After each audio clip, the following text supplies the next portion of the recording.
Hello, my name is Jeremiah Semien, and this is my story.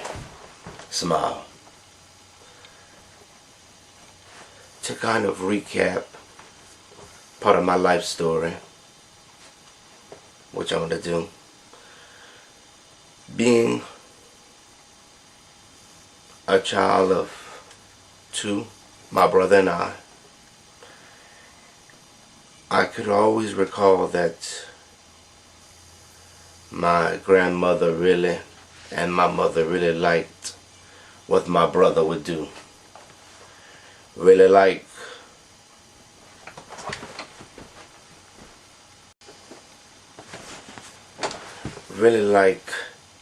him because he used to fix things, and because I didn't fit into that mold of fixing things. I fit into the mold of being in the entertainment business, or being in Hollywood business, or show business, or whatever you want to call it. I love to write. I write short stories, novelists or short novels, full-length novels.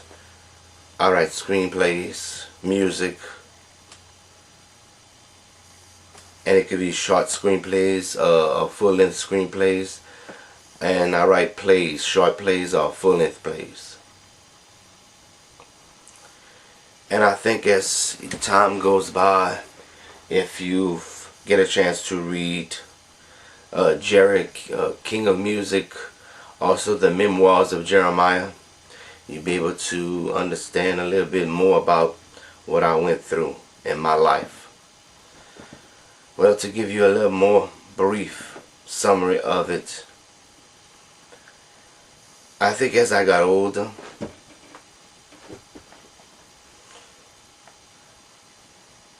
I started to write short stories. As I got older, I started to write lyrics to songs when I was 6 years old.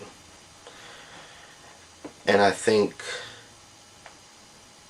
that as time went by, being a child that really was misunderstood, because I used to pretend to be in these films or movies that I would do. I would pretend to be an artist, a singer if you want. And I used to play with a lot of these plastic farm animals, these plastic G.I. Joes. I would also play with my mother's curlers. I even played with her clothespins.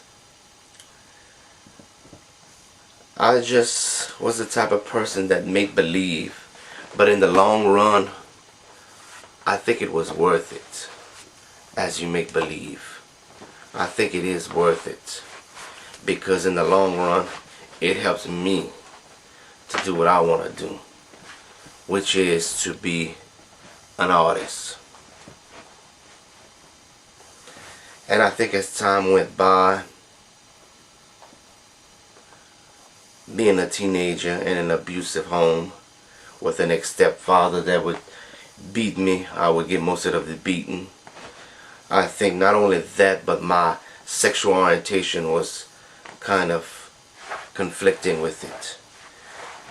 I know that in life, a man is always supposed to be with a young lady. I guess somehow, somewhere, something got, crossed. Maybe the wiring in my brain have got crossed. Maybe as a person,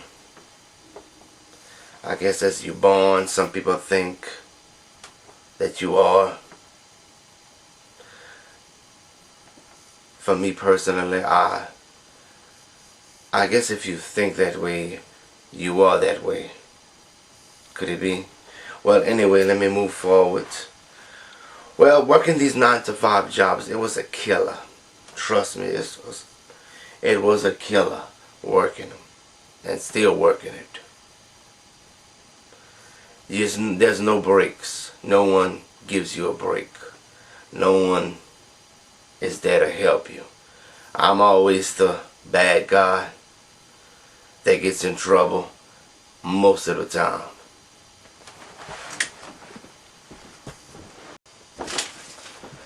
Okay, one a day. What would I do in one day?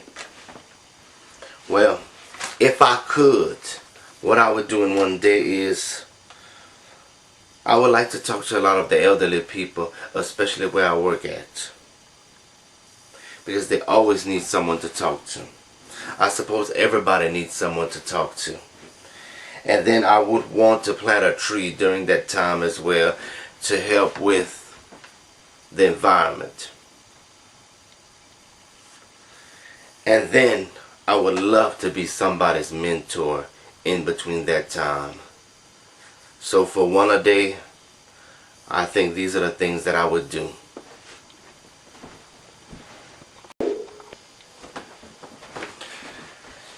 Hello, I'm Jeremiah Semien, and you're watching Net Show TV. Don't forget to buy my album, Smile, on CD Baby and CD Universe, and all of my books on Amazon. Thank you.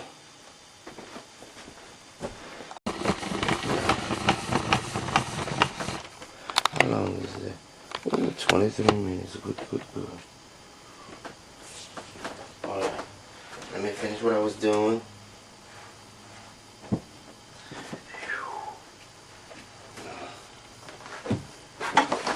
Finish my conversation.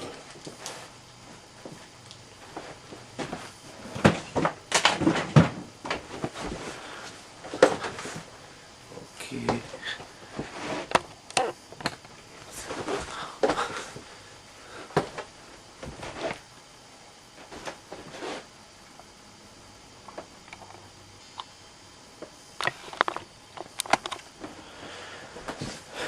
Well, as I made fun of and was made fun of, as I bullied, became a bully, as I did all these things, bullshit a lot, I also been entertaining people, I guess, by clowning around, and hopefully I'm gonna give you an example or a sample. I think in my life it's kind of hard to be me personally. I mostly take a lot of supplements, I guess uppers and downers you can call them. My uppers are all these supplements for me to keep going. Downers are all of these things that I take to quiet me down, especially a lot of sinus medicine, a lot of different kind of medication, especially for my sinuses. I do have my bad sinuses. And I think all in all that I'm trying to be a decent young man. Sometimes I have ugly ways, sometimes I can be a bitch, sometimes I try not to be, or I don't really want to be, but sometimes it just comes out. And what else can I say? That's basically my life story wrapped up in one.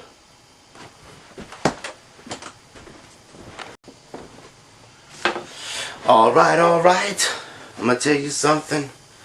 Here's a little comedy act. You ready? I hope everybody is. Well, I guess working at these different jobs kind of give you a little something to think about. I don't recommend a lot of people doing these things, should I say.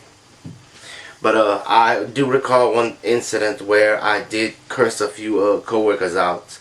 Well, what happened was they were pushing it, and I don't like when people push issues. Okay, if you're a type of person, you love drama, if you always love drama, that's what you want, that's you. I love my drama in a story.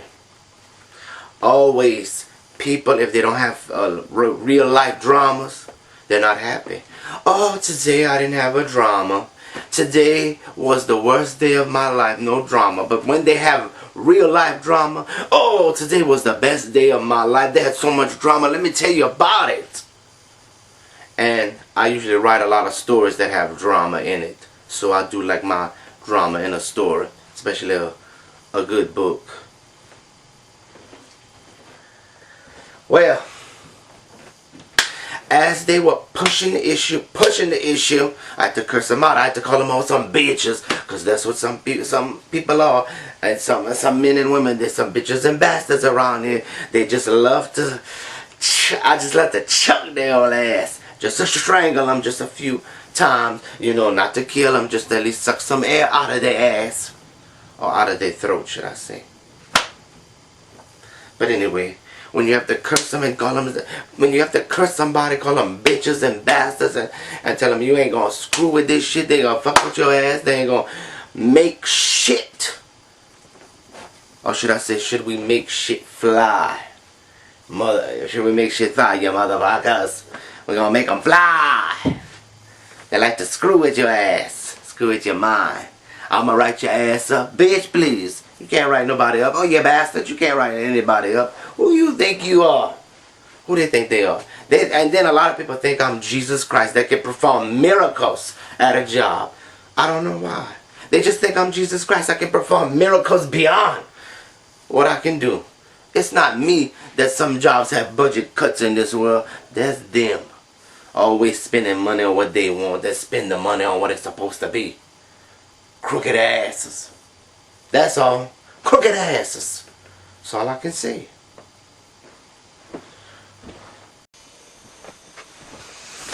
Hello, my name is Jeremiah Semien, and I'm going to tell everybody a story about my life. Now, I'm sure probably most of my viewers have either read it, my autobiography, or should I say a documentary about my biography, which I'm going to give you the names of them, which are Dare to See the Truth, The Histories of Jerry, the documentary, The Man, the Story, and the Legend, The Histories of Jerry, the documentary, also The Diaries of Jerry, Volume 1, 2, and 3, and The Events of Jerry. So, as I began telling you my story, to piece it all together in one DVD or one video or film, whatever you want to call it. Well, I was born October 23rd, 1976 at 3:36 a.m. A little baby boy. They didn't even know my name yet until my mother went to a Catholic church, St. Anne's. And my aunt, whoever you want to call her, Angel Mary Gobert, decided to go to church. And I think my mother went too, if I'm not mistaken, as the story goes on. And they were reading from the book of Jeremiah, and that's how they came up with my name. Well, as time went by, I had what's called the whooping cough. At the time, they didn't have any vaccine for it.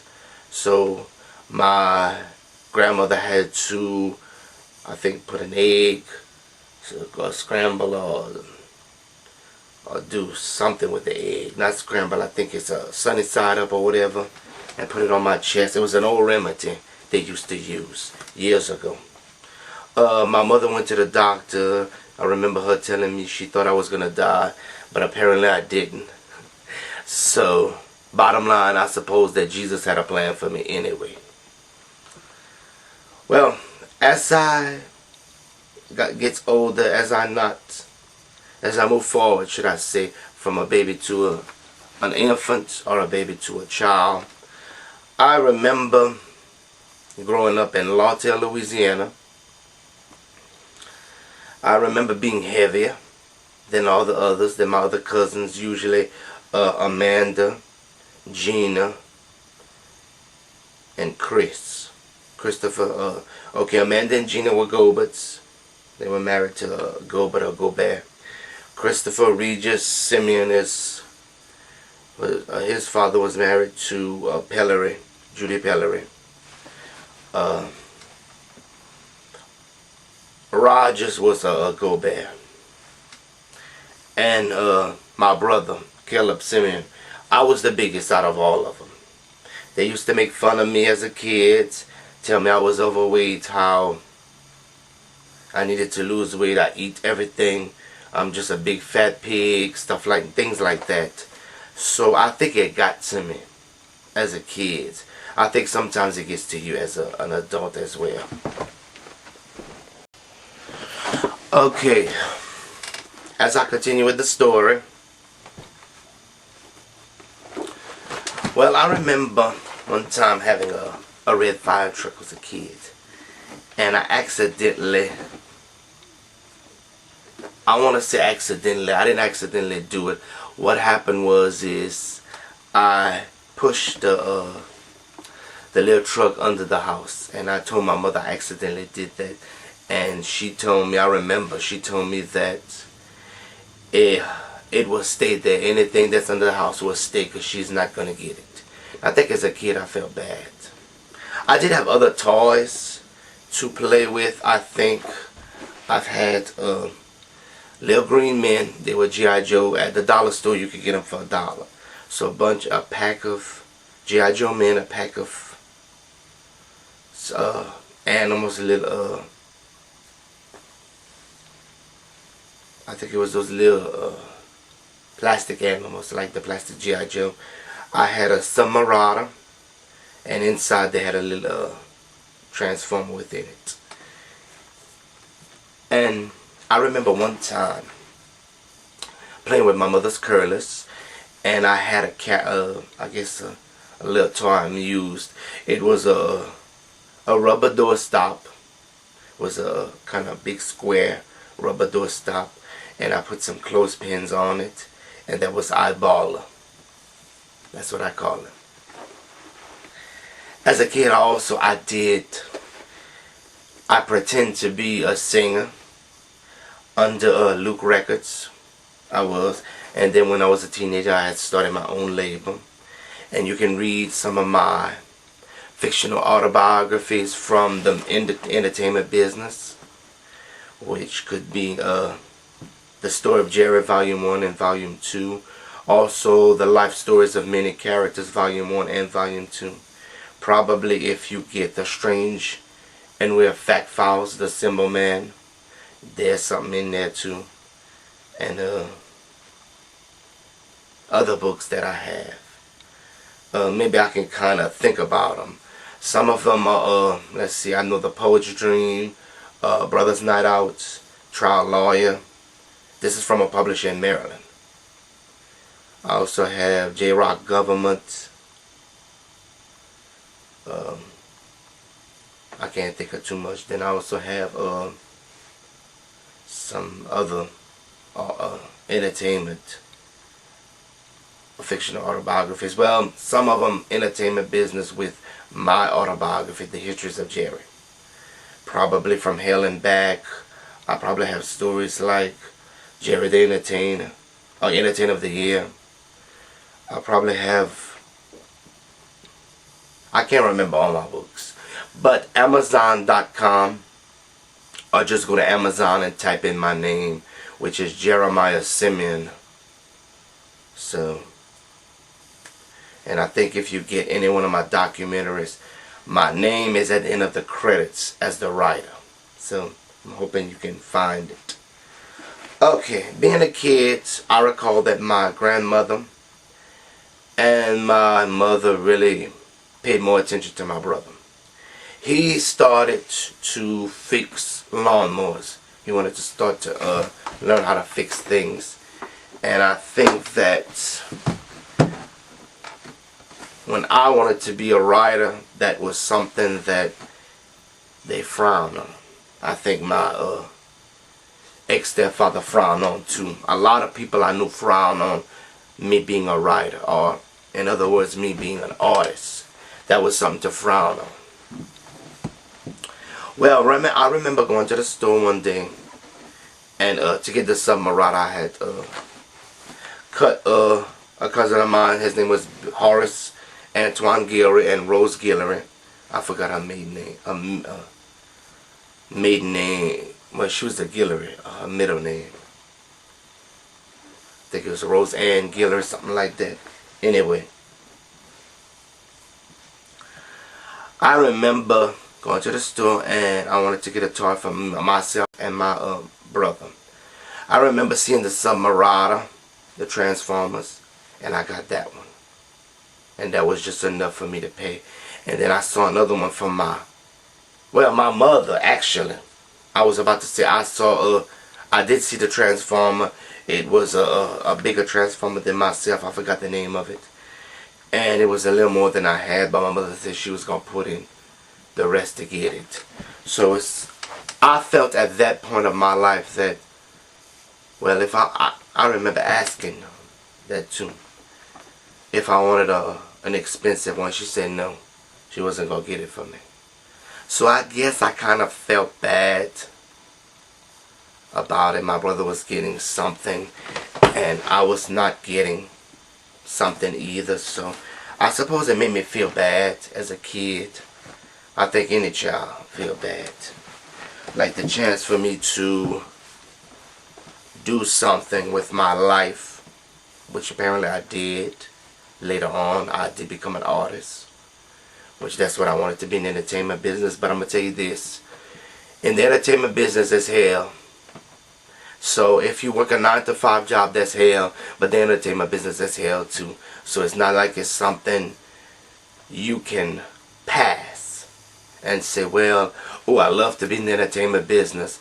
And it's a job I love, because personally I do love it. But at the end of the day, there's so much drama going on. Okay. Also, I remember as a kid I wanted some candy and I didn't get it. And I think that I remember wanting a candy and my mother said no. I was at a store and I was supposed to put it back in. I think that at the time I forgot about it. And so it was in my pocket, but I didn't mean to put it back because I was telling myself that, yeah, I'm going to put it back since I can't have it. But let me go find my mother, my grandmother. And I did forget about it, and apparently I took it. Also, being a kid, growing up, especially as a child, I started reading dictionaries and thesauruses. I had what's called a child's body with an adult mind. Later on, you're probably going to figure out as a teenager that I thought about that I was actually trapped in the wrong body. I wrote two songs about it, which is a woman trapped in a man's body and a black man trapped in a white man's body. Okay, being a kid, not having anyone to play with, because when I went to school I didn't have any children to play with. I remember going to kindergarten and actually constructing some kind of, I guess it's I wouldn't say house, but some kind of, I guess, skyscraper, building actually. And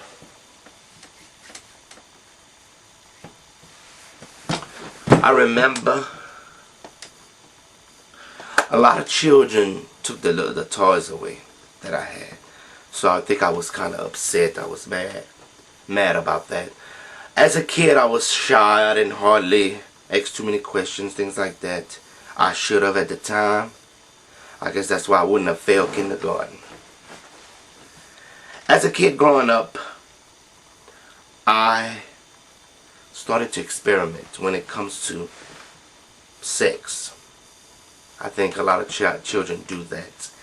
And I think the first one I did was my brother and I kind of fool around a little bit as kids. I remember wearing my mother's dress. I think my brother did it too. I had on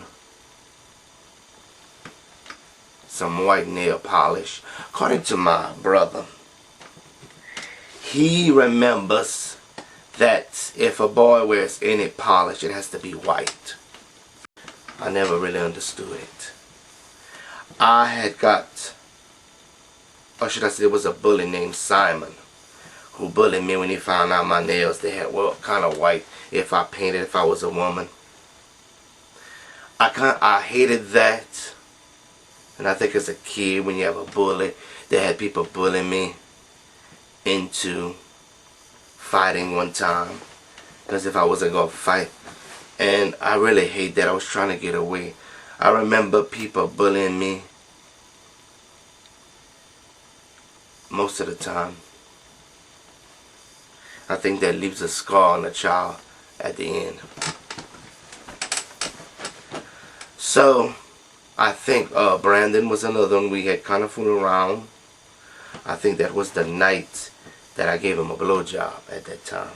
I wasn't really too much into that, but I think what it was is Brandon kind of pushed me a little further into my sexual orientation, which I think today. See, at the time I thought I was bisexual. Now I think I'm not. I think I only go one way. I think guys only.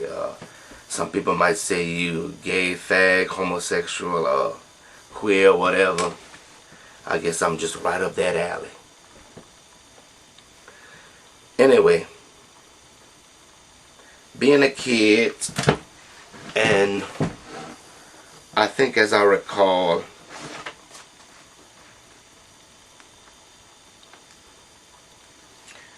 that when I went to Lawtail Head Start, which was I guess it's preschool is what they call it. Well, I didn't really have fun with a lot of children.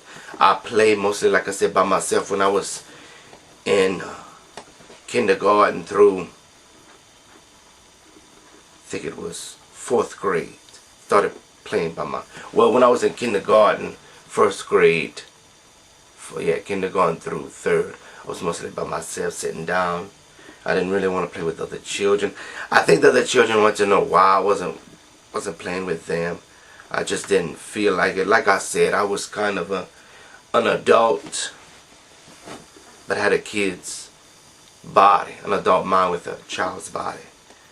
And I just watched the children play. I think when I was in 4th grade, I started to pretend like I had my own car and stuff. I didn't really get ridiculed for it. And I think that it made me stop doing what I usually do. And I guess I hated that, really. I remember one time understanding about prejudice. I didn't really know as a kid too much about it. But I kind of knew that, well, I look like a white boy, but I'm not. Apparently I'm supposed to be a African American male, but I look like a Caucasian male or a black male, whatever you want to call it. I'm actually mixed because I found out that my family is Spanish, French, Indian, African. I'm also, I know one of my family members came from Puerto Rico, so Spain, France, Africa, probably on the west side, usually Africa. Also, the Indians were here in North America already. And I think my other ancestor, the ancestor from Puerto Rico was a male, was my grandfather, his grandfather.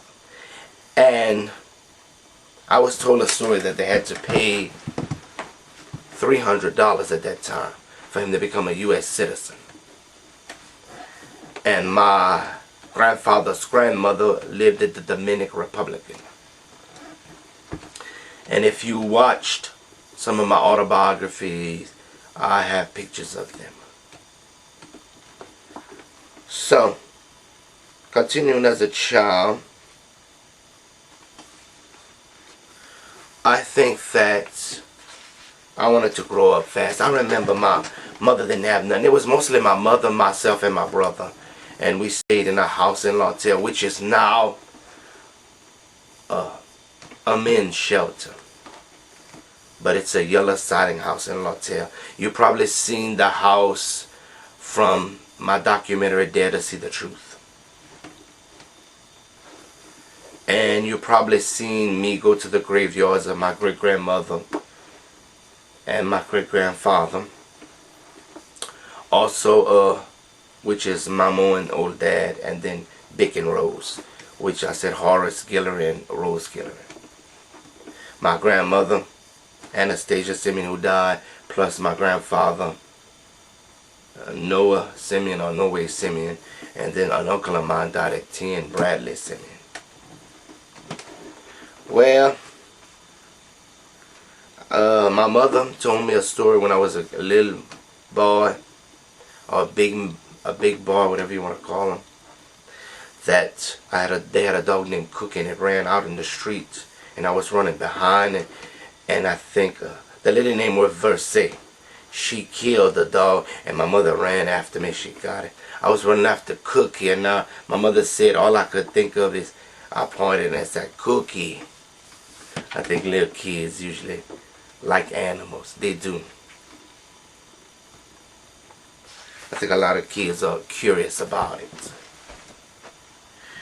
Well, also, my autobiography, which hopefully it's going to be out one day. It's the Histories of Jerry, the autobiography. It's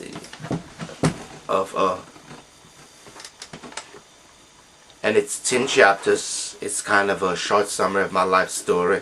So hopefully that'll come out. Well, being a kid, I used to watch cartoons. G.I. Joe was one. Transformers was one. Voltron at the time was one that I seen. I haven't seen the Monsters. It was not really a cartoon. It was kind of a series, and kind of like the adult series, where they had the Cousin It, I believe, and Lurch and all them. They did later on have a cartoon about it. The Addams Family is what it was called. And I think they did one in black and white, if I ain't mistaken. Then one in color. And then a cartoon. They did, I think, a movie. I think 2 movies. Something like that. My cousin Chris and I used to play G.I. Joe often. I guess that's another one. Him and I did experiment sexually too, as well, because we were fooling around. I think him and I fooled around most of the time. I think he wanted to stop when he was in his 20s. So, I guess a lot of people ask me if I'm going to have a girlfriend. Oh, you going to get married? Yeah. I guess when they have marriage for guys, I guess if you and girls, different kind of guys, different kind of girls, if you want to say. Well, as you can read some of my stories in my autobiography, which actually I think it's called Jerry, King of Music, and then I have one called The Memoirs of Jerry. I think it's True Confessions is what it's called. The Memoirs of Jerry. Then you can also read my screenplay, Blue Rain, The Truth of Jerry, which is the screenplay of my life story. So later, I think learning to write short stories as a kid, write lyrics to songs as a kid,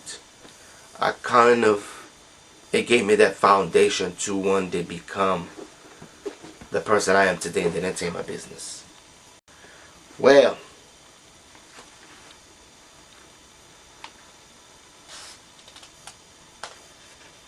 I remember at a time that my Aunt Angel, we went to spend a night over there. And I also remember my bears. They were a green bear called Boo Boo, a big brown bear called Tutu, a rabbit, those were stuffed animals, a rabbit called Pumpkin, and a a stuffed dog called Snowball. I won pumpkin in a contest. It was a contest for Easter, and I won 2 rabbits. I won a blue one and a pink one, and I gave the pink one to my brother. I took the blue one. Actually, I think my mother wanted me to have the pink one and my brother to have the blue one, and I just said I like the blue one. So I think my mother was kind of disappointed when I did say that. But my brother had stuffed animals too. He had a big stuffed dog. The first one shed it. She had to go get an exchange it for another one. Then he had that pink bear. Then he had Woodstock. He had a pink bear, Woodstock. Yeah, I think that was the 3 animals he had. And he had some toys too. Like I said, he had toys. I remember buying him some cars. He had a race car as a teenager. No, that was my stepfather's nephew. Sorry. I'm going to get to them later. And I was always called the person that destroys stuff. A devastate, if you want to say. In Creole French, it's called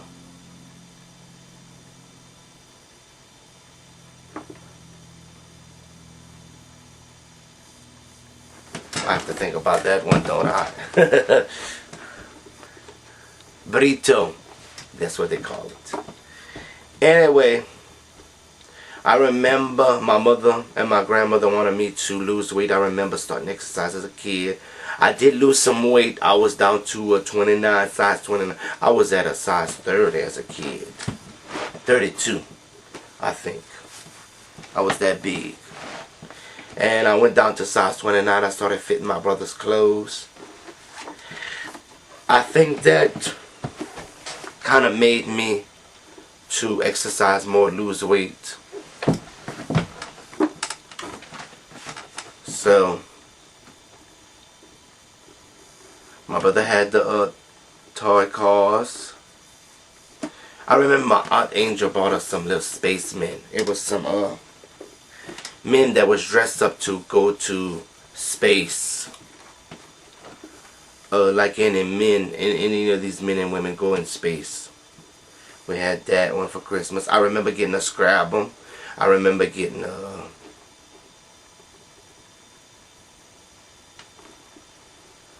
charades game. My aunt brought that for me, the charades game. I remember playing Scrabble. Or Monopoly. Playing Monopoly too. I think later on I didn't feel like playing Monopoly. As a teenager, not much really. I remember going to school with didn't have any friends. My brother had friends. Had different friends. I didn't have any. I started kind of hanging out with them. And from there I really didn't want to too much hang out with them. I remember a girl named Shalisa Douglas liked me. Cinderella Jordan liked me at the time, but Cinderella got married. So that was a no-brainer. I found out later on Shalisa lost a lot of weight, and I think she's into devil worshiping. Her mother had an accident at one of the jobs I had, and I'm gonna get to all that later as well. I know it was Winn-Dixie.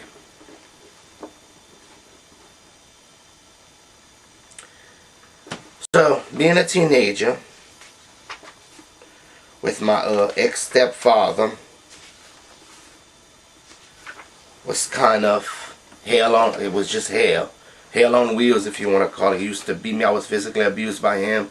I remember him throwing me against the wall. I remember him beating my chest till you could almost see it was going to bleed. I remember him chasing me with a gun, a knife around the house. I remember wanting to leave. I was really rebellious. I lost weight because I was anorexic. Didn't want to eat for 30 days. So I kind of understand how Jesus felt. So, trying to find love. I had feminine characteristics. Apparently my mother brought him in so I could become a man. Here's the thing. Just because a man is physically a man doesn't mean all the time that's the way he thinks. But I became kind of tough, strong. We started making fun of a lot of each other and a lot of people. We made fun of them. We did travel throughout the United States. We did go on camping trips, which was good. I think that's when I was a kid, introduced to Jose Manuel Guillory, who died in a drug, I guess it was a drug bust. Somebody, maybe he was on somebody's turf.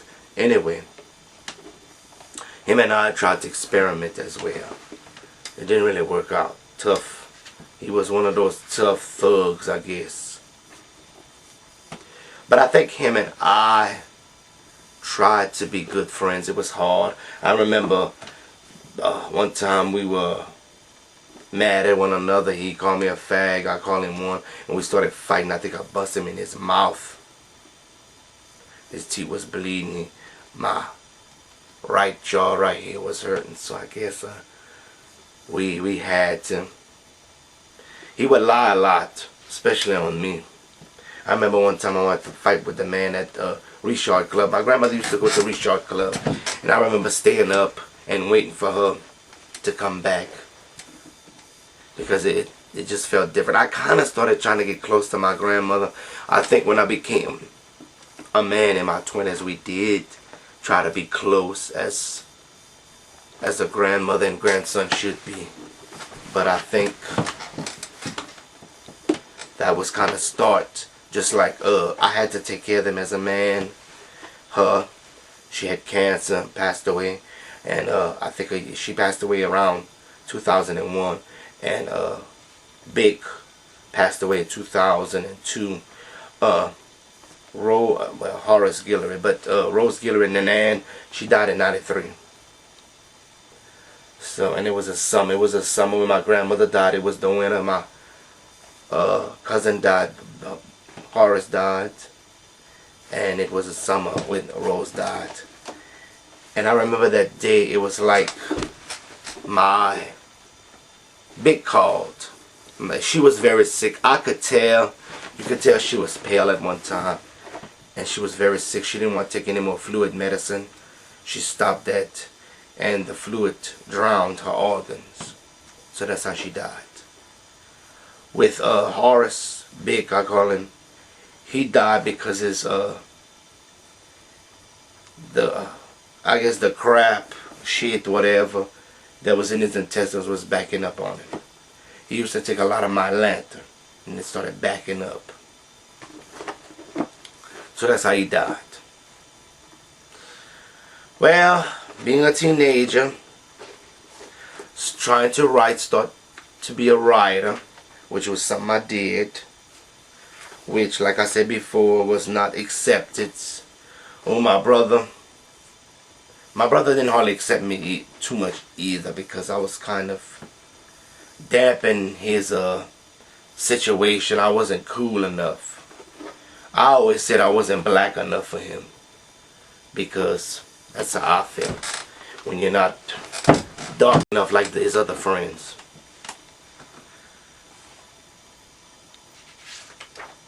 But I suppose one time with my grandmother, didn't really want to be bothered. My ex-stepfather told us how he didn't want to be bothered. She didn't want to be bothered with us. And when I kind of found out the truth, I was hurt. I mean, I think I was hurt by a lot of things. I let a lot of things get to me. I let what people say, because at the time people said I was weird, crazy, foolish, stupid. I remember my ex-stepfather fussing me, and told me I was less than a dog. My mother let it happen. Apparently she said he was going to kill her. That's why she let a lot of things happen. I almost killed the guy. I almost took a knife and killed him. Him and I was fighting over a radio, a boom box, if you want to call it. And I thought he was finished. She told me he was finished. So I brought it back to my grandmother. I was starting to bring some of my clothes there. And my stepfather was mad and I had to go get it. I was in a little red car at the time. So I went get it. No, I said red car. It was my uncle's wife, his new wife, Florence. She's a Guillory who married a Semien. And that was Chris's stepmother and his stepsisters and her brother. Anyway, I had to go get it back. My grandmother told me get it back, telling me he can keep his radio, that I don't need it. She was supposedly going to give me another one. I remember the time when, so that's how that happened. But I think my brother, something told me to put the knife down. I ran outside and I told my grandmother the whole story of what happened, what was going on. She had a feeling about it. So I was told to stay at Big's house. And that's where my grandmother and I stayed.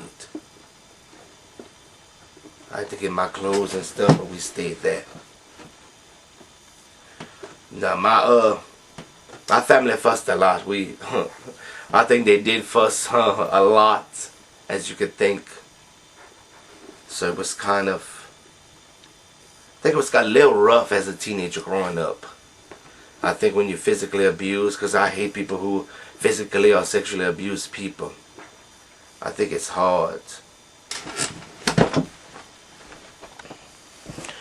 Okay. Well, as I went through this battle out of hell, I felt as though I became tougher later on. And my grandmother and I had to move into what is now, like I said, the men's shelter. That was the house I lived in. And like I said, when I went to school, I finished all the way through high school. High school, I hated high school. I met a cousin of mine named Alfred Ledette. Him and I used to hang out later on when I was in my 20s. We went to see 2 movies. I think we went to see Event Horizon and I forgot the other one. There was something about with Lawrence Fishburne as a gangster. Whatever it is. I forgot the name of it. We went to see that movie. Well, going to college was probably my next step. I didn't really have a clue really. I probably went to college for an accounting, for business management. I went to for welding. Didn't work out. I even went online to college. I would have made it, but I went into an advanced math class that I tried to get out and couldn't. So, going to college, I still had that mindset that, you know, I thought about being with a woman. I think later on I thought about being with a woman, having 2 children.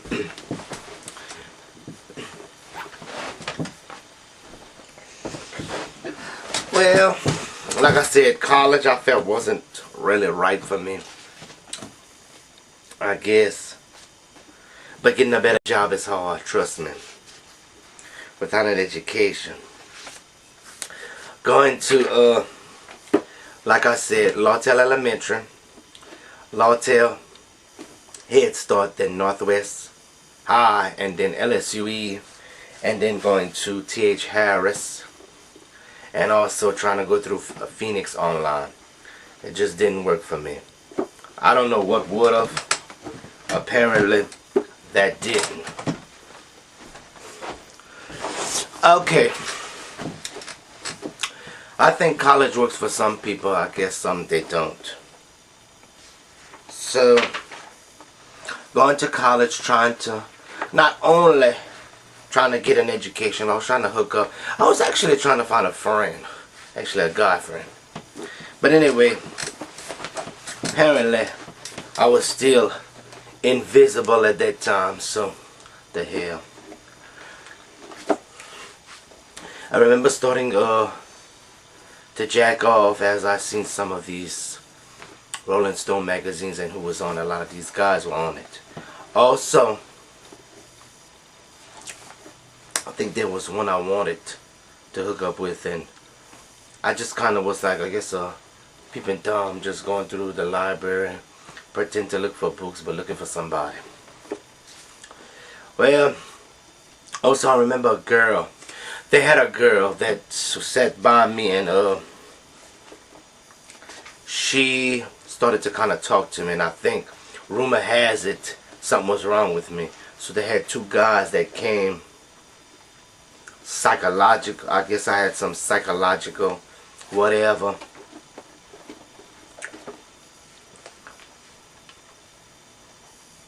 And I think at that time, having that made a person like me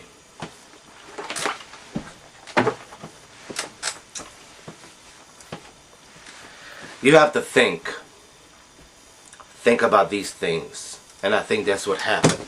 I had to think about what I was doing.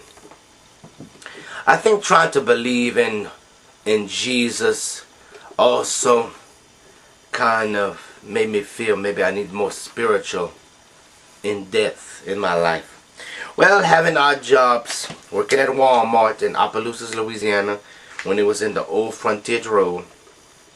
I worked as a stockman, graveyards. Went to Winn-Dixie. Worked there as a stockman in Opelousas, Louisiana. Then went to Eunice, Louisiana and worked for Winn-Dixie, transferred. Stayed with Winn-Dixie for 2.5 years. I stayed with Walmart, I think, for 3 months. 3 or 4 months.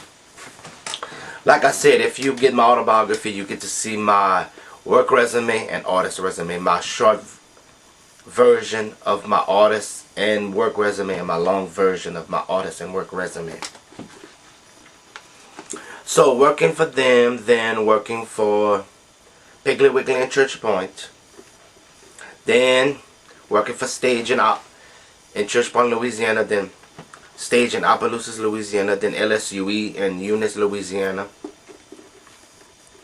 then Races and Aces in Eunice, Louisiana, then Evangeline Downs and Opelousas, Louisiana, working at Gold Rush in Nuba, Louisiana, which is the outport of Opelousas, Louisiana.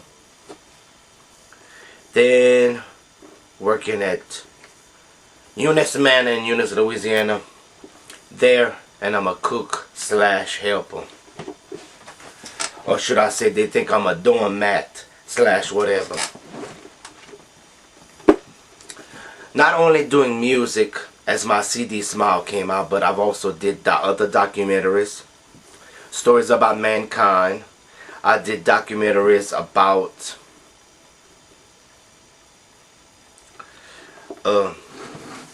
people preaching, like my brother and 2 other preachers, 2 other male preachers and this other female co-pastor.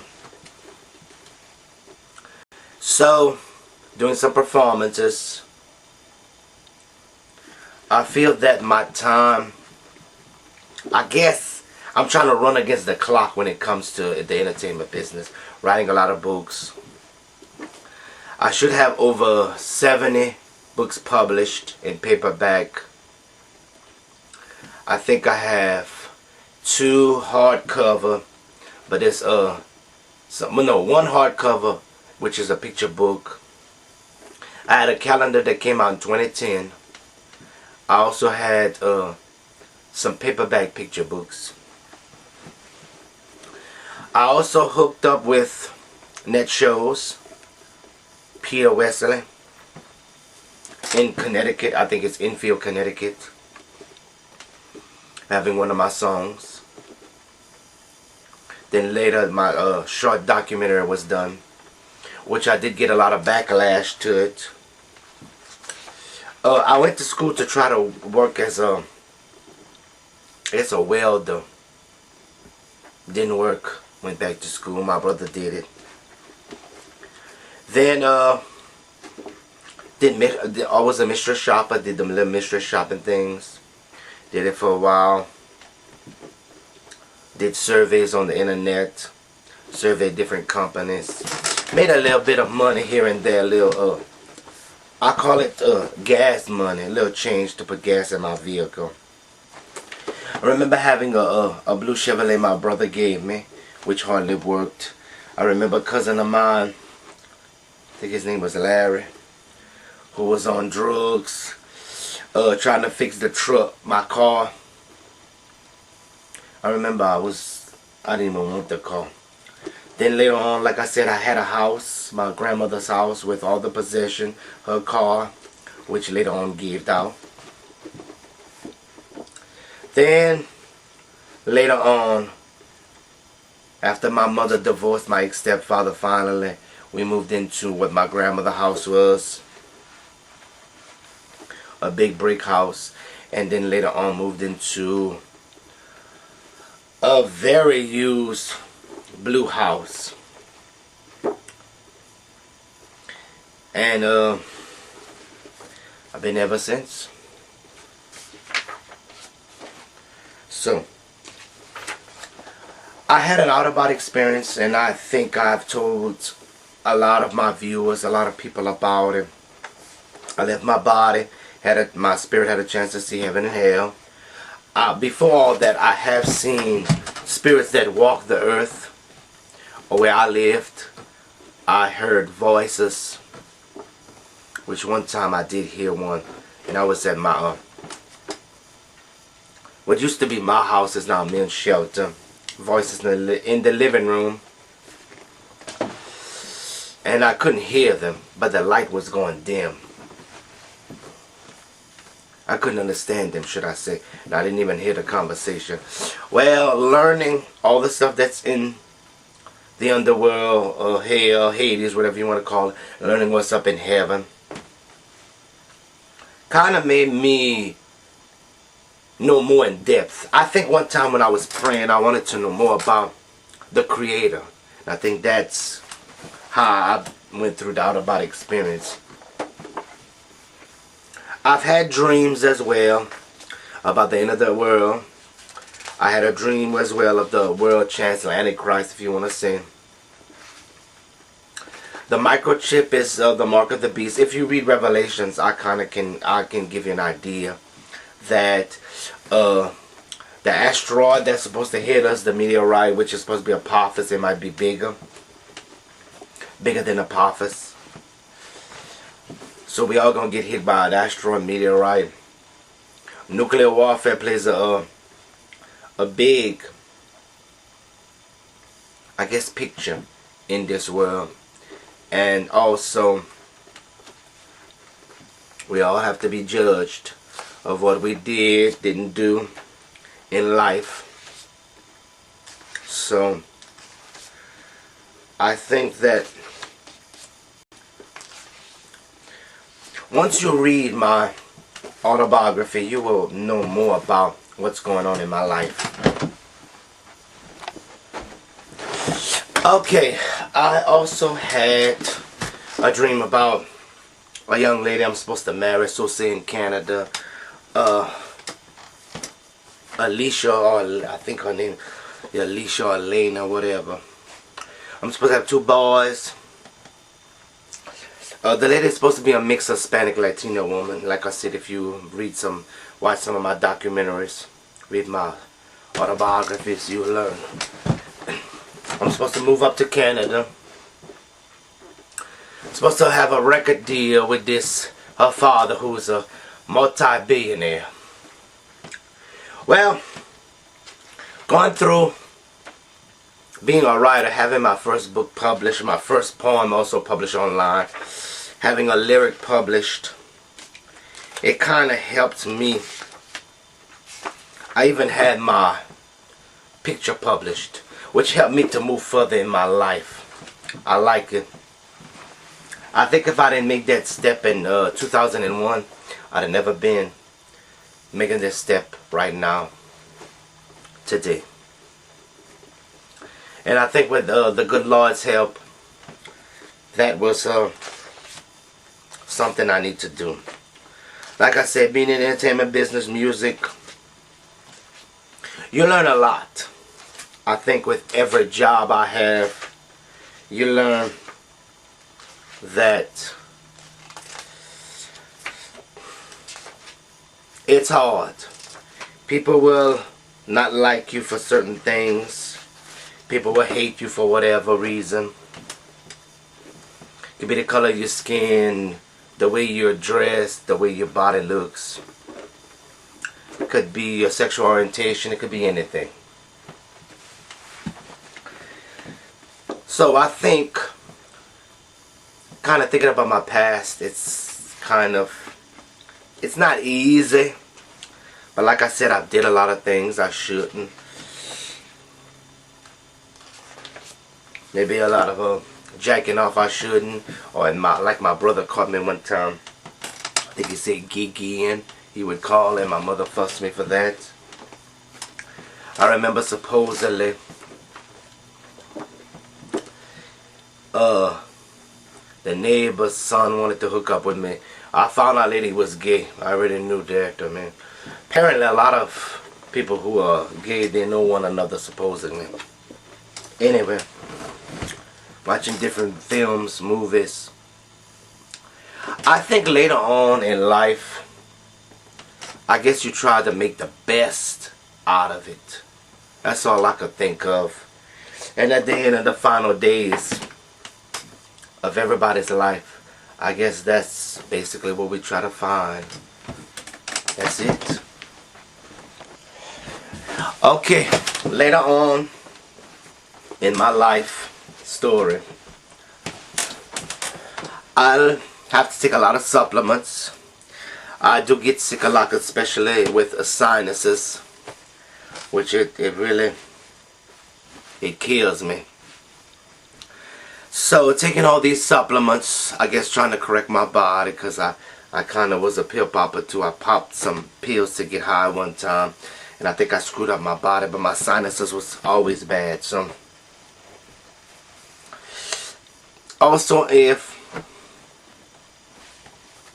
you watch the documentary called The King of Music, which is volume 1, 2, and 3, you'll probably see him. I think Amazon has them, Tower has them. Like I said, if you type my name in,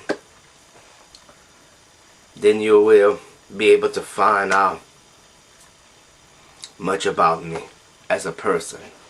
Well, as an artist, basically. I do have a MySpace, a Facebook, and Twitter. You can follow me on Facebook. You can be my friend on MySpace, friend on Facebook. You can subscribe. I don't have a problem with that. I'm Jeremiah Semien, also known as Jerry. I am a writer, an artist. Basically, I do a lot of other things. Publish music, write the lyrics and music as well. When I go and perform, when a lot of my viewers see me perform, especially online, I sometimes have to think about exactly how I'm going to perform and what I'm going to do, because sometimes I don't know exactly what songs I'm going to perform or exactly what I'm going to do. I usually jot down everything that I want to do within every film I do, so that my viewers and fans will be able to enjoy watching me as an artist. And while I do these shows, it's not easy for me to do them. It's not easy for me to express myself. Well, I was about to say it's not easy for me to express myself, but it is, especially not in real life, because sometimes it's hard for me to really express the way I really feel. But in the entertainment business, when I'm performing, it's much easier for me to express who I am as a person. Yeah, I guess sometimes a little singing and dancing is pretty good, though. Well, as I continue the story, I think when I write, let's suppose I'm writing a story, I try to jot down exactly what I want to write about. And then from there, I try to figure out how I want to piece the story together. I guess you could think of it as editing a film. Because when I do a film, I have to think about what I want to do it to the best of my ability, and hopefully the audience will be the one to judge if they like it or don't. Just like writing a song, sometimes you have to write the lyrics first. Sometimes you write the music first. It just depends. Most of the time, let's just say all of the time, I write the lyrics first to kind of get a hint of what I want to say. Then I edit the music later. So I'm thinking that this business, hopefully, I'll be doing what I really love. Working a 9-to-5 job is good, but I think every job in the world is hard sometimes. You have to put as much effort as you can in doing it.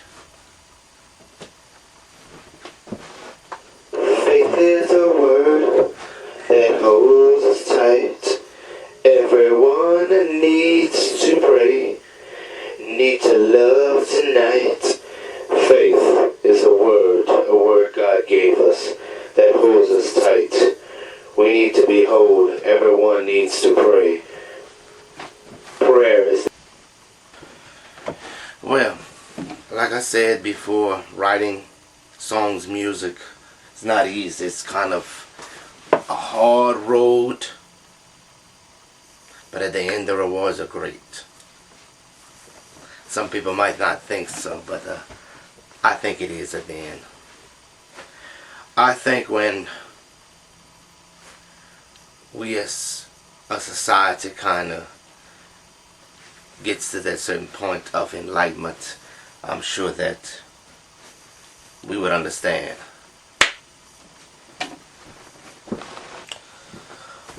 Sometimes when you do a show, sometimes a lot of technical things can screw up, mess up, whatever. And I guess it's kind of hard as an artist, a performer, especially when you're the one that's paying for the stage, the lights. You're renting it exactly. And I guess you could think of it as being, a screw up.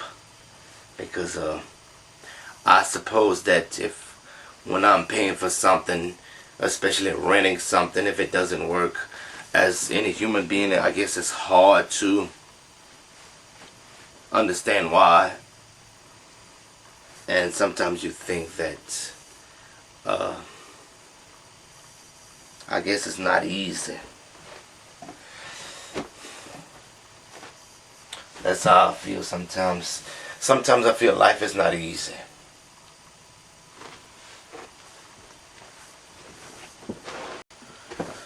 I think sometimes it's kind of hard, like I said before, especially when it comes to taking care of the human body.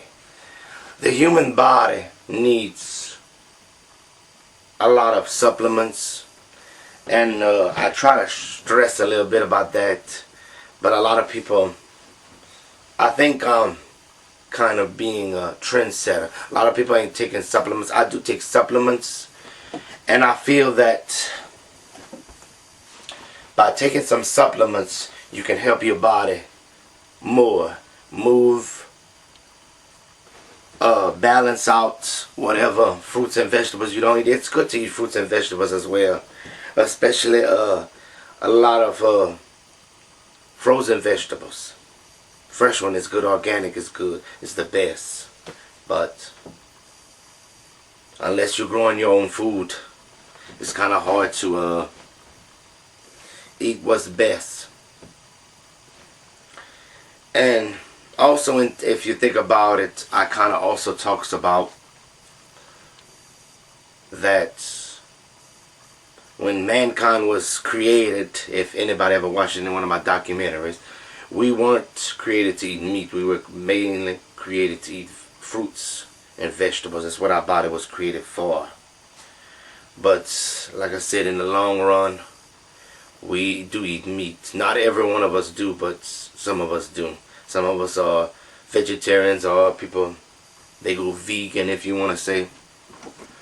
So I think that with things that people think about, what mankind thinks about, sometimes understanding your body, understanding your environment, because right now there's also another thing I try to push out as an issue. Global warming is real. We have so much carbon dioxide that's going into the atmosphere, that's destroying the atmosphere itself, which is very hard to breathe sometimes. A lot of people suffer with sinuses. People go to the hospital, doctors, try to get some medicine for their sinuses. Please, people, let's try to be considerate, not just of us, but of this earth as well. It's hard for us to be considerate of each other. So I suppose, how can we be considerate about this earth that we live in? Well, not only is global warming real, but we have so much destruction that's happening to this earth. Should I say that I guess the earth is going through a lot of labor pains, like as a woman. Usually go through labor pains when they're having a baby. But not only that, but the earth, as well as the cosmos, is violent.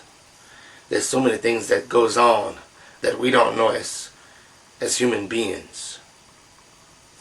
Besides that, people today they don't even have any consideration for anyone. I've watched some of the news. People are shooting again in schools. So many people dying. I've heard that AIDS is one of the #1 killers besides cancer. Cancer seems like it's the #1 killer for a lot of people in the world. And I think that, to me, it's difficult, it's hard to understand, but it's life. That's what life is about, not understanding. Alright, trying to understand anything in this world, sometimes you have to have a little faith. I even sing that song. Basically, the songs, I kind of want to get into a little details of each songs too, that I do through this documentary you're about to see, hopefully one day, Blue Rain. Give me a few minutes. Well, as I did the songs, rearranged them, composed them, produced them, I wanted something that would deal with myself personally as an artist. So when you ever hear the songs like Be One With God, which basically is when you believe in something. The spiritual being is another one, thinking about a goodness. Thank you for the memories, thinking about past things that happened. Dreams become nightmares. Sometimes you think that it's a hard road for your dreams to come true. And sometimes if you just wait, stop, you'll see. JJ, everybody knows it's just music. It's Blue Rain, which is the poem that been turned into a song. Faith, which everybody probably have heard. Dance, Someone You Want, which is music as well. Technology Rules, which I'm thinking about so much technology we have in the world. And then The Way Is the Light, which thinking about something about Jesus, God, whoever, and the light that shines through him. And Boy Gone Wild, well, that's basically about myself personally. Also, the songs Tears from Heaven, which if you think about when it rains, people used to tell me that the angels would cry. So that's how I got that inspiration from there. Christmas time, everybody knows a little bit about Christmas, time of giving, receiving, whatever. Call me anytime. Something that I know a lot of people do, especially a lot of bill collectors. They be calling me. Forbidden love, well, bottom line is some loves in this world is forbidden. Not just alternative lifestyles. It could be forbidden when you think about somebody from a royal family tries to hook up with somebody that's a low class peasant or whatever. That's forbidden. Soldiers sometimes can't, well, they shouldn't hook up with one another because of in their fear. I think also what could be forbidden too would be is maybe hooking up with your coworker at a job, and then one day I've heard stories about people who hook up with their coworkers and all of a sudden things go bad. So at the end of the day, they both don't have a job or they lose their job. I dare you, you know, music, basically. Our Father, well, the prayer that's turned into a song. Smile, well, everybody has heard that one. Well, what can I say? People smile. Not often, but every now and then. Calling everyone everywhere. It was something I decided to write when I am pursuing everyone in the world to listen. Not only to myself, but to others as well. Who am I? Well, think about this one. Who are you as a person? A lot of people don't know. Someone you want. Basically, that's what it is. Someone you want, really. And Blue Melody, well, it's music. Alright, some other songs that will be added to this film, Crying, which is anybody can think about. When you cry, you hurt, you're in pain. And if there is a Christ, a lot of people kind of wonder if there is. I guess that's why I wrote it. Dreams is also another one. If you think about it, I think many people have, everybody have dreams to do something. Set me free, well, it's really plain and simple. The spiritual journey, I think every one of us go through a journey, not just in life, but to not only, I think, build up us as our physical bodies, but our emotional sense, spiritual sense. Brother's life, yeah, everybody either have a brother or sister that they have, and with their life, sometimes we, if we the younger brother or younger sister or whatever, we see that. Eye candy, well, everybody is attracted to someone in this world. First time, well, this is the first time I do what I do. You want it? Well, everybody knows we all want something, even though we can't get everything that we want. I do it right. Well, not all of us as humans do everything right. We do have flaws. Dig me? Well, I think everybody thinks somebody's attractive. I think that's a personal song for me personally, because I am someone. Many people might not think they're someone. Dare to see the truth? Well, that's part of my, I guess, documentary about my life story. Do you believe? And that's part one. Does anyone believe in the world? That's the question. Bedtime prayer. A lot of children remember the bedtime prayers. Writer's dream is something I wanted, which came true. Do you believe? Part two. Again, that same question. Do you believe in anything? Can I talk to you? Basically, that's simple. God's pie. Well, actually, Be One with God was supposed to be called God's Pie, but it didn't work out. But I kind of took Be One. Once I did the song Be One with God, I took God's Pie from it, and I also took Who Am I? I have a secret to tell. Well, basically, every one of us have secrets in this world. I really miss you. Well, basically, a lot of people in the world miss others, especially when you can't be with the ones you love. Sometimes some of us break up, divorce, if you want to say, separate. Some of us die. It's hard to be with that person. A piece of me, well, plain and simple. Everyone in the world wants a piece of someone, especially if you're an artist and your music is good. It's something that can sell. People want a piece of you.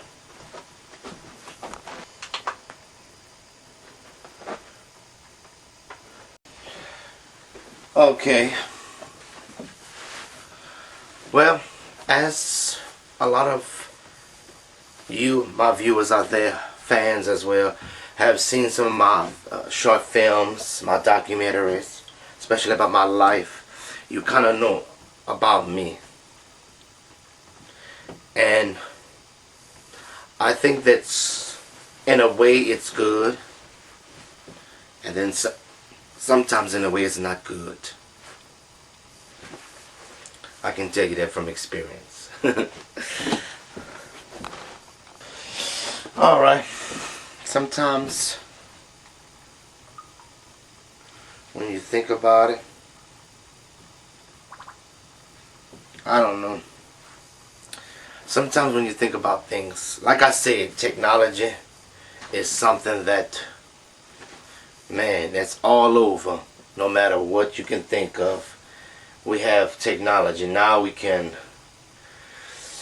watch television on the phones, check your emails, go to the websites. Man, it is something. Well. I not only have different documentaries, but I'm also a comedian, a comic, if you want to say. And some of my persona, basically, I make fun of a lot of people. Probably, if you think about it, I do. I also make fun of myself personally. So, I think let's get it on. All right. This is my first time, baby. This is my only time, baby. Sex on the brain, I'm tame. Living life the way I want to. This is my first time, baby. This is my only. Well, baby. Let's see. I don't know. I remembered my favorite artists. I call them mentors. Some people can call them idols if you want. My three favorite mentors were Michael Joseph Jackson, Prince Roger Nelson, and Madonna Louise Veronica Ciccone. So, Michael, Prince, and Madonna were always my favorite singers. And I guess I wish I could have been in that group with them, doing what I'm doing. But I am doing what I love to do. So, what's up with that? I was rumored to have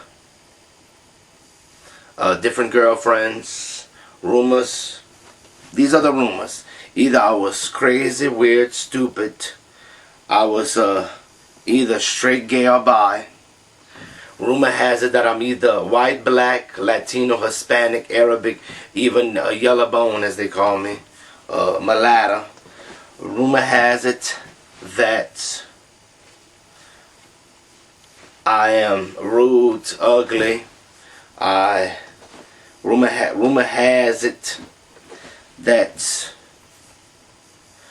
I am a hairy bear, which, I mean, I am hairy, is the truth, but still in all. Rumor has it that I'm rich. Rumor has it that I am one of the greatest artists in the world. I guess I am the greatest artist in the world. Rumor also has it that I am either I'm single, married, divorced, or I have kids. Apparently, some people believe I have a lot of children. Don't understand. But anyway, rumor has it also that I'm not a clean person. I'm dirty. I don't do much of nothing. I'm lazy. Rumor probably has it that I'm either racist or I'm not. So I mean, I guess with all these rumors, who could figure out who I really am? And with so many people telling me what to do in their life, I guess by now I should be just as crazy as a lot of these celebrities.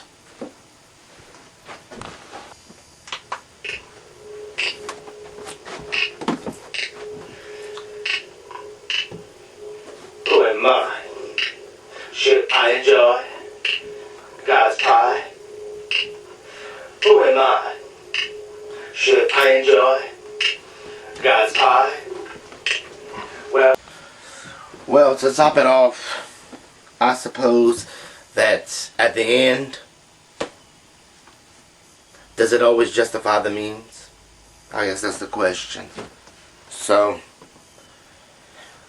it's time for me to say goodbye, and hopefully that you, as the viewer, the fans, will appreciate everything I've done so far.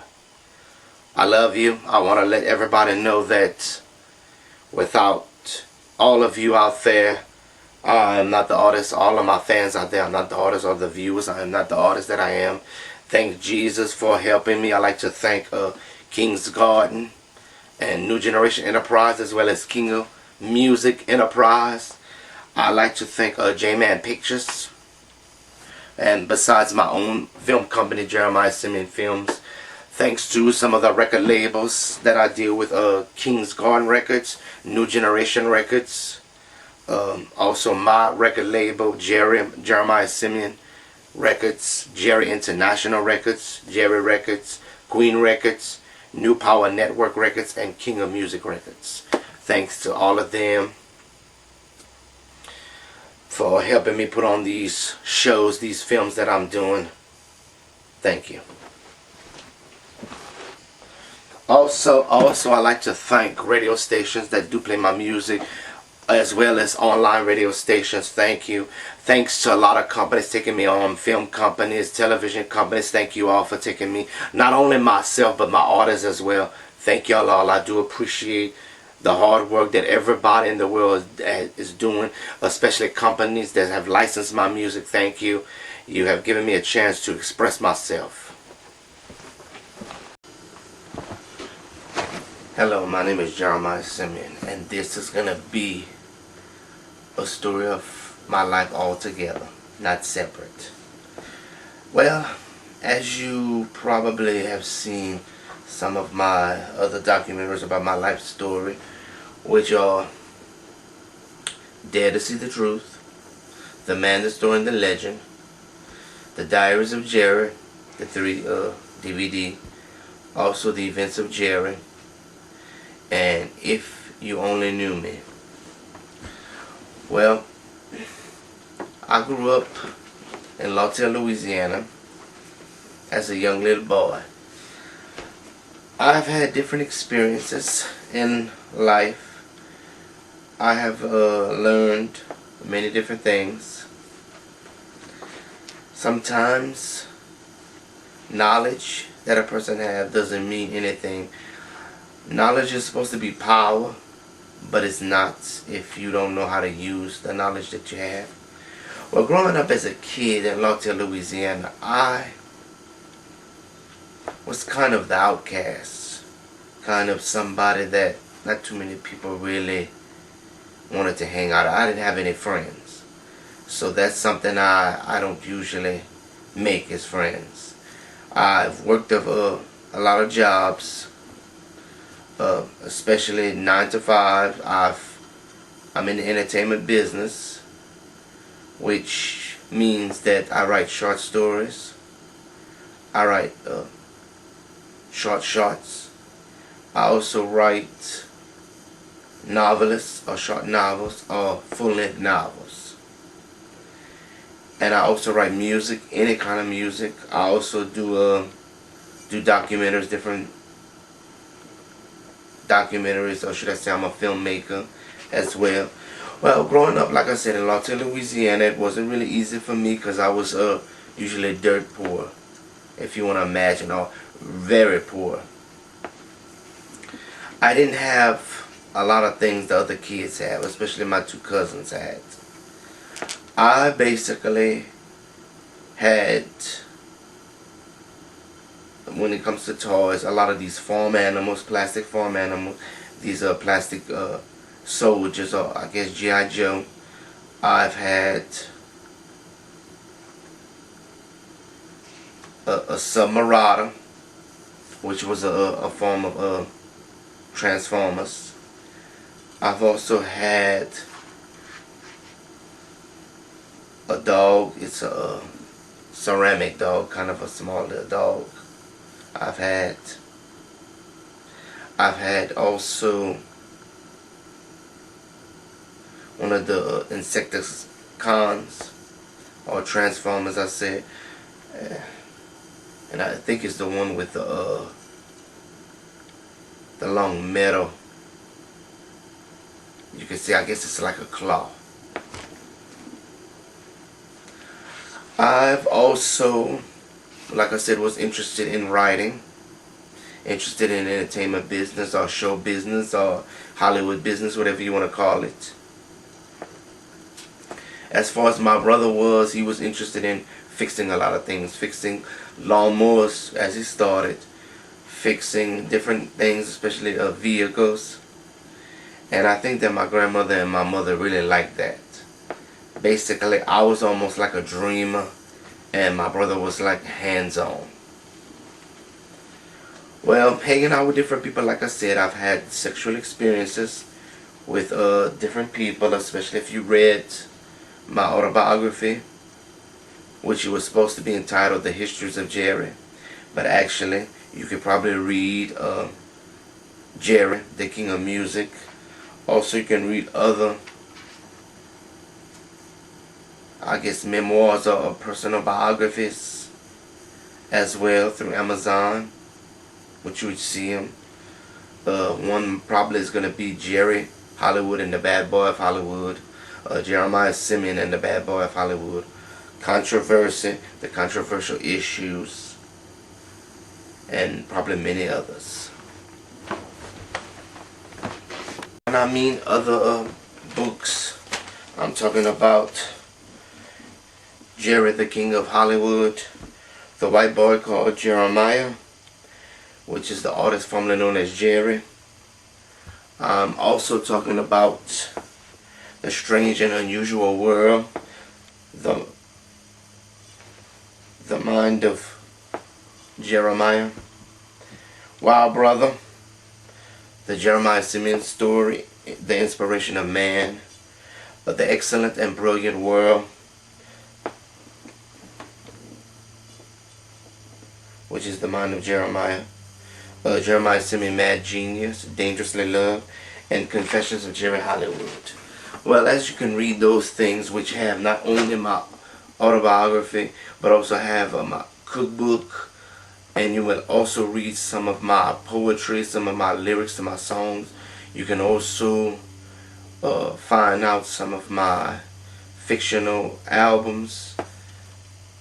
And as a kid, I kind of had an imaginary world, make-believe world, and I pretended in the 1980s, or should I say from 1982 to 1989, I was on the Luke Records, Luke Robert Anderson's records.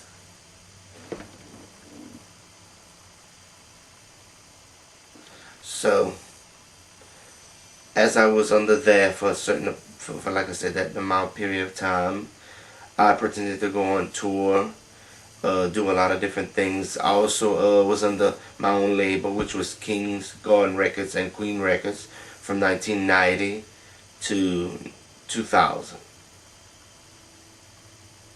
And then from 2000 until supposedly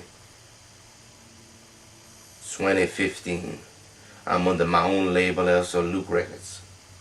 So as I did all of those things, I kind of wondered about me as a young man having an imaginary world, which sometimes is helpful in certain aspects of life, but then sometimes it can hurt a child.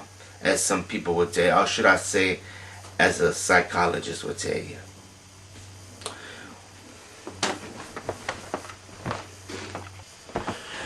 Well, going through my life story, like I said, if you think about it, I also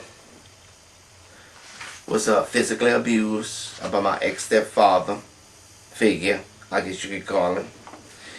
And I remember him chasing around the house with me with a gun and a knife at one point in time. I felt like I was a slave. If anybody could think about being a slave to anything. In this world, we are slaves to a lot of things in this world. It could be material things, which is money, possessions. It could be anything from physical attraction to other people, different people. It could be same sex, opposite sex. It could be any sexual fantasy you could think of. People are slaves to whatever they eat.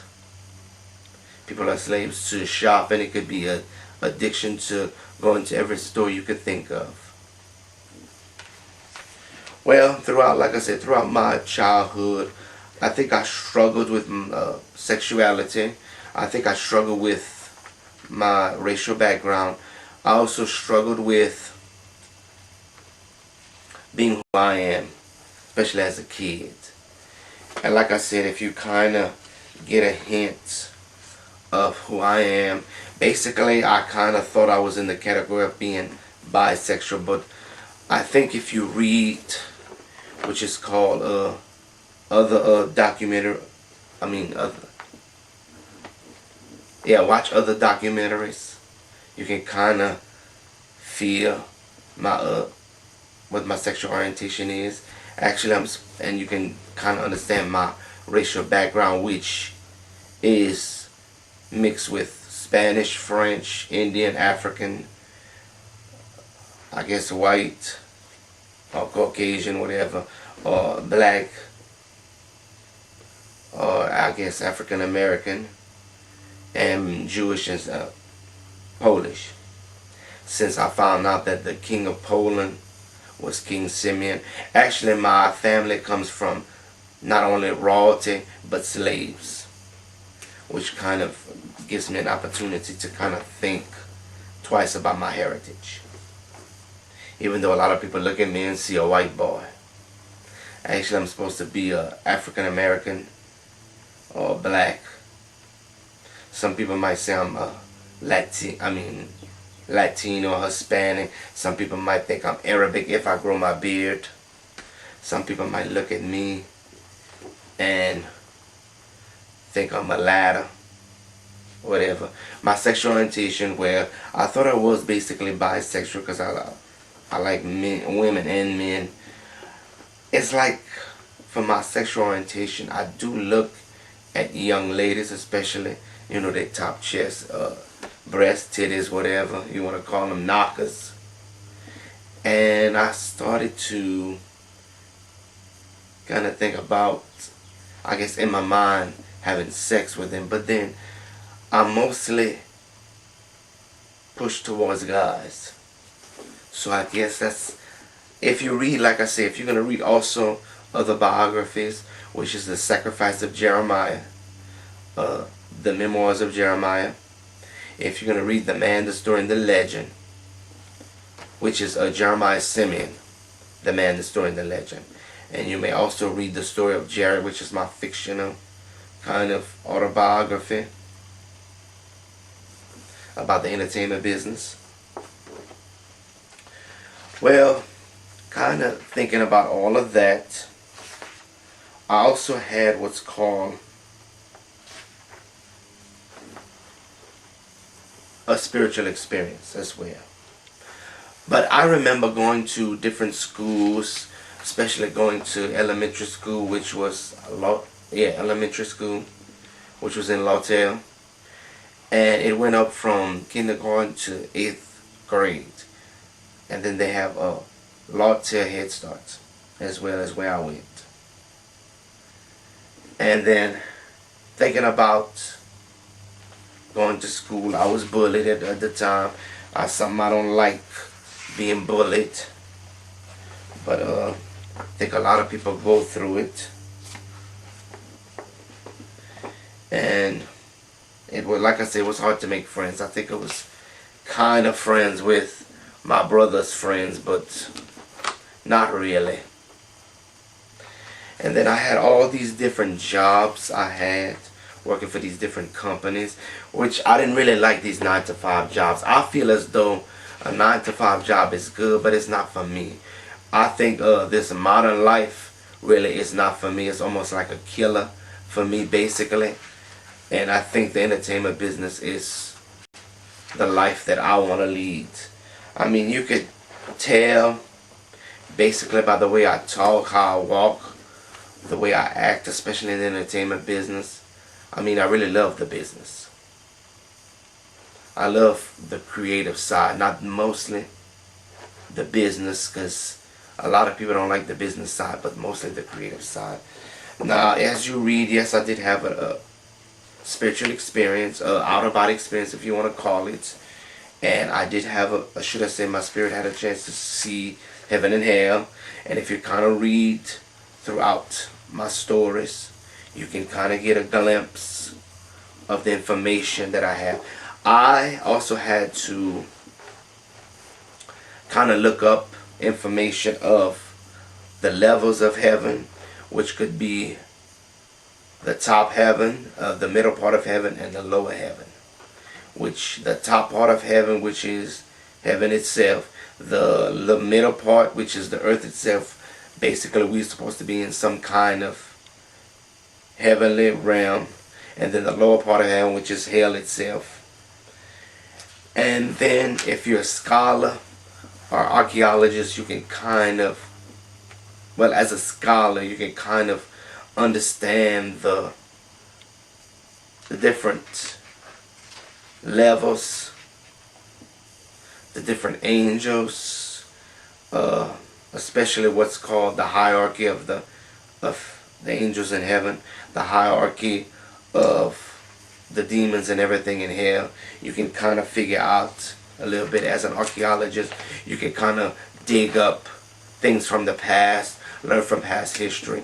If anyone has ever watched the documentary, which is called the Historical Chronicles, Volume 1 and Volume 2, you can kind of see the history of mankind, which I mostly talk about mankind itself, from Adam and Eve to the Roman cultures, to the Greek cultures, to the Minoans, probably the Manoans, which was the ones in the flood, the culture in the flood.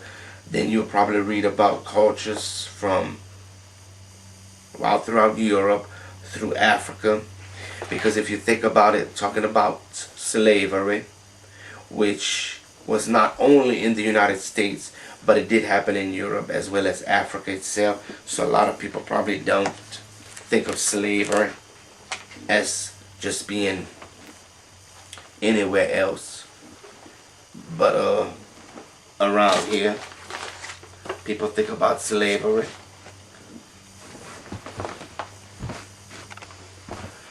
Okay, as you go through, like I said, each documentary about my life, basically about the books that you read, you can kind of understand some of the things that happen. And I guess when you thinking about me being a writer, I think the dream became reality in 2001 when my first poem, Love, was published on the internet. The internet is pretty a good tool to use, especially when you're trying to promote to people around the world. But going to different radio stations, television stations, is pretty good too. Going to different libraries to promote is also good. Traveling can help you as well. And for me, especially when it becomes, or should I say when I came into the music aspect of it, is when I started writing the lyrics and music to my first song, which was called Smile, at the time that came out. And in this business, which the entertainment business is a hard business, especially when I have my own music publishing, which is 3 different music publishings, which is King's Garden Publishing, Jeremiah Semien Publishing, and Rainbow Children Publishing, as well as King's Garden Enterprise, or should I say King's Garden New Generation Enterprise, King of Music Enterprise, besides J-Man Pictures, besides my film company Jeremiah Semien Films, as well as the record labels, which is King's Garden Records, New Generation Records, New Power Network Records, Queen Records, King of Music Records, especially some of mine, which is Jerry International Records, Jerry Records, and Jeremiah Semien Records. So, kind of starting that, plus a non-profit organization, Jeremiah Semien's non-profit organization, which helps to create word ministries for my brother, because he became a preacher. And not only that, but contacting my own business partner in Florida, especially my other business partner who used to live in New York, now lives in Canada, and contacting a lot of other artists. Finally, also, I guess, achieving what my grandfather wanted to achieve, and start to contact a lot of my cousins throughout the world, which is pretty good as well. So I think I have done pretty much almost everything that you could think of. And I think when you learn from the past, you kind of have to learn from everything that you need. I think by going through my own stories about not only about my life, but even if you read stories about my characters and what they go through in the past, I think as an artist I leave a little bit of myself in everything I do, which is documentaries, which could be songs, it could be poetry that I write, it could be any short story, any short novel or novelist, or any full-length novel. You can kind of understand that I leave a little piece of myself within these projects that I'm doing, or with any of my artistry. And I think at the end, which could be my final days in life, which a lot of people do have their own final days in life, and how you choose to live it, especially a lot of elderly people who usually be in a nursing home, and for a certain amount of time they enjoy, I guess, certain privileges or certain things in life. And I suppose as a person, you want to do that. You want to leave some kind of legacy for people in the world to know. Plus, you want to also try to make people understand who you are as a person.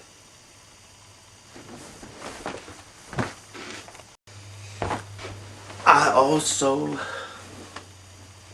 I guess, not only possess knowledge of this world and the afterlife, I also have information, like I said, about mankind and what happened throughout the years or centuries.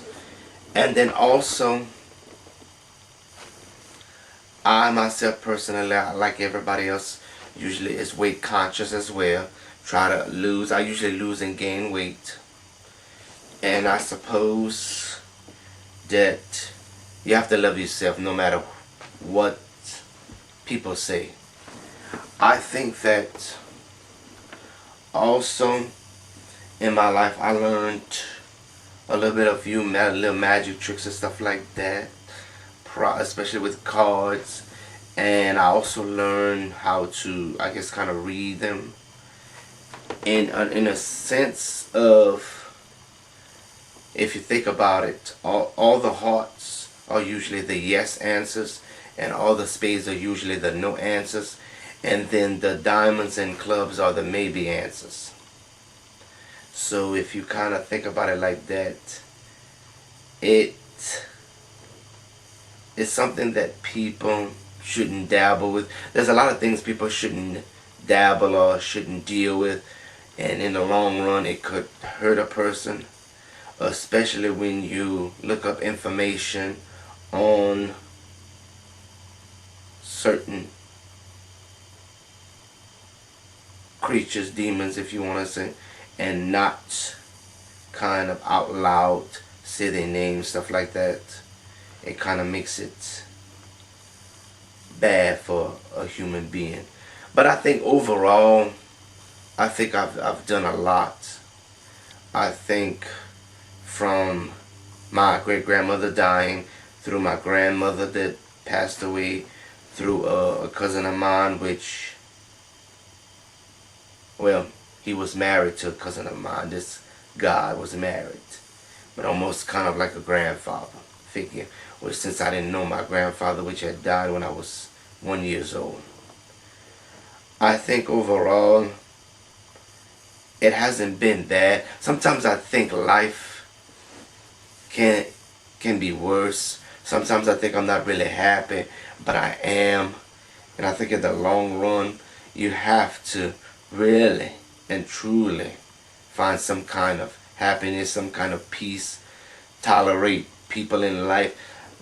I guess you shouldn't get too angry, shouldn't be upset all the time. I think it hurts a person's body.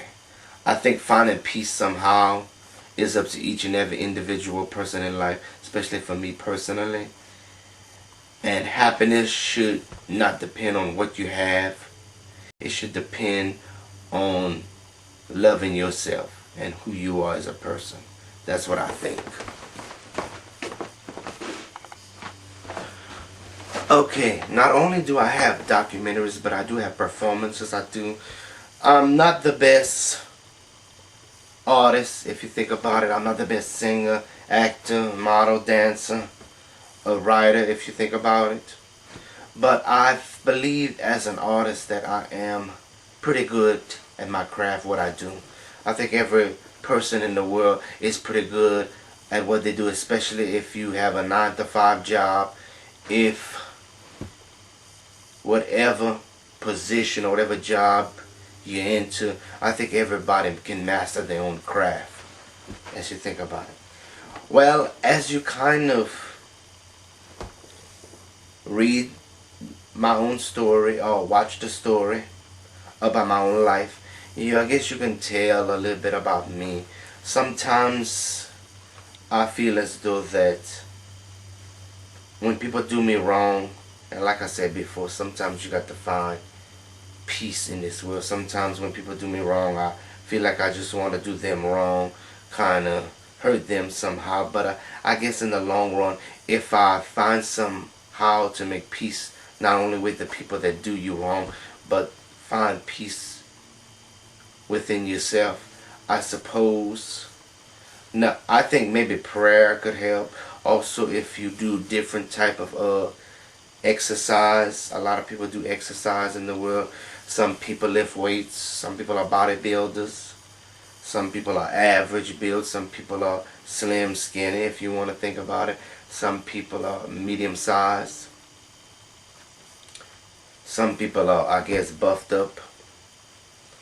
But I feel as though not just that, but probably like I used to do yoga and Pilates at one time. And I feel like if you can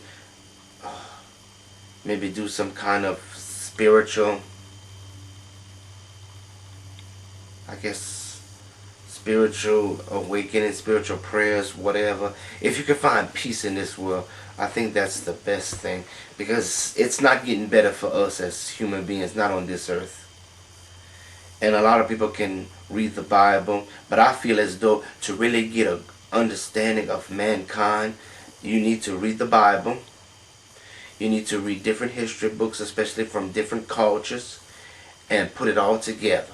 I did that one time when I went to a library, kind of reading different historical books, especially going to school, kind of reading these historical books, reading the Bible, and kind of piecing together mankind's history, which basically there's nothing new under the sun, if you think about it.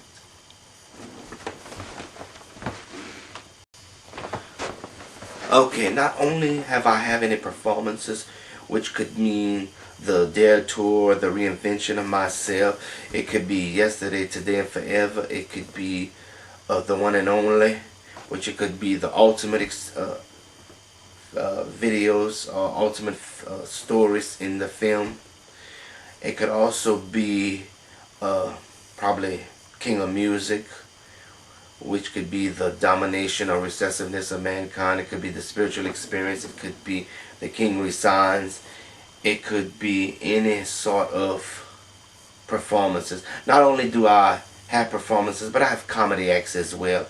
And I think that laughter is the best medicine. It's better to laugh than to cry. And I've heard that from many people.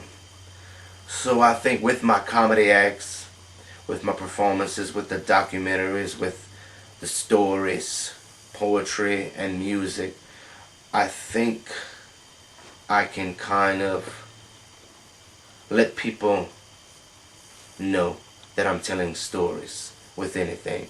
And hopefully the viewer or the reader will come up with their own conclusion about me as a person, especially about my life. And I do like to thank all the readers and all the viewers for getting a chance to read my information. It could mean that some people can read my different stories, which could be The Poet's Dream. It could be The Vault, The Crystal Ball, which is the poems. It could be stories called Tales of Unknown, The Stranger. It could be the whole Tales of Unknown collection. It could mean Brothers Night Out. It could mean The Trial Lawyer. It could be The Researcher. It could be stories, short stories like the Kama Sutra that I've written, the short stories. It could be short stories called Playboy, or any short story called maybe Gangbanger. It could be other things that you read. That it could be stories, especially novels like the End of the World, the Deuce Deuce story. It could be novels of Vladimir Caracella. It could be The House of Terror. It could be Jerry, or should I say Vacation, or it could be J&J's Big Business. It could be stories like the Dracula story, the Jerry story. It could be anything that I've written. It could be the album Smile. It could be the soundtracks that have come out from some of these films or that was done. So whatever I do as an artist, like I said before, I would like the reader, the viewer to get an understanding of who I am, and hopefully in the long run have an open mind and think about things that I have done or I'm doing, and hopefully I can inspire other proteges, should I say, or should I say, hopefully get young people in the world to do what I'm doing if they want to be in this kind of business. And you'll probably find out that, especially living in Louisiana, that we go through a lot of hurricanes, and you'll probably get a glimpse of what happened to one of the houses I lived with my mother in it, and get a glimpse of that aspect of my life as well. Because yes, I have been through a lot of hurricanes. Now I found out we do have tornadoes that's around Louisiana, which is some unexpectedly. I also talk to people about global warming. A lot of people don't believe in global warming, but I believe that this earth is warming, especially us as humans. We're almost like locusts. We'll devour everything as human beings, which could be any and everything. So as the earth is heating, I feel, when I did my research, that every planet does go through a global warming. But as humans, we're helping the earth warm twice as much. And I think that's what's happening with the freaky weathers we are having.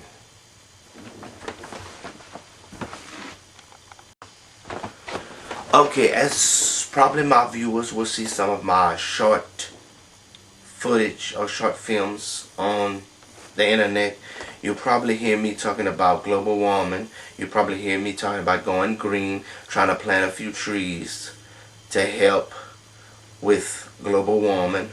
You'll probably see me singing. You'll probably see me talking about the earthquakes or the disasters that's going through in life, even if it's political, social events that I'm talking about. You'll probably even see me even trying to expose my books. So with all these different things, I feel as though I also watch the news, the weather, and try to make sense of what's going on in this world. I think we all as human beings have to. Sometimes we go a little crazy, like me, as I worry a lot. But I feel as though we shouldn't think emotionally. We should all think logically. That's the best choice a human being can make, is think logically, not emotionally. Because emotionally, you go, as human beings, especially me, I'm a emotional roller coaster. So I go through a lot of emotional different feelings, and thinking logically is better for a human. So I think at the end I could say that I am starting to grow as a person, but I think I have more growing up to do, or more growth, learning more, doing more, and hopefully I may not be a mechanic, and I may not be a carpenter, even though my brother and my mother and I, we did a project building a little, I guess, a little house, a little small storage unit or storage room. I may not be a lot of these other things, but trying to do my best, having backup plans in this world helps me as a person, helps me to move on, understand more, and grow more as a human.